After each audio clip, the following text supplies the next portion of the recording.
বিবাহের ঘটকালি করে বিনিময় গ্রহণ করা জায়েজ, কেননা যোগ্য পাত্রপাত্রীর সন্ধান দিয়ে তাদের মধ্যে বৈবাহিক সম্পর্ক গড়ে তোলার মাধ্যমে পরিবার, সমাজ তথা মানুষের উপকার হয়।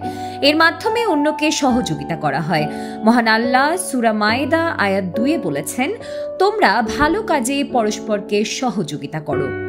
তাই ঘটকালিকে পেশা হিসেবে গ্রহণ করা বা কারো মধ্যে বৈবাহিক সম্পর্ক গড়ে তুলে বিনিময় বা হাদিয়া গ্রহণ করায় কোনো দোষ নেই। তবে এক্ষেত্রে কোনো প্রতারণা বা আশ্রয় নেওয়া যাবে না।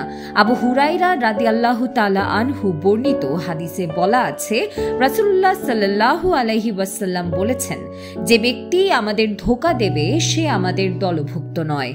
মুসলিম হাদিস 101। ঘটকালি করার মাধ্যমে পৃথিবীকে ফিতনামুক্ত করার চেষ্টা করা হয়।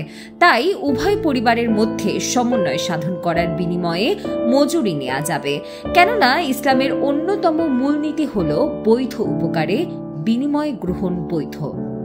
শাইখ বিন বাজ রহমাতুল্লাহ আলাইহি বলেছেন, বৈবাহিক সম্পর্ক স্থাপন করিয়ে দেওয়ার বিনিময়ে মজুরি গ্রহণে কোনো দোষ নেই।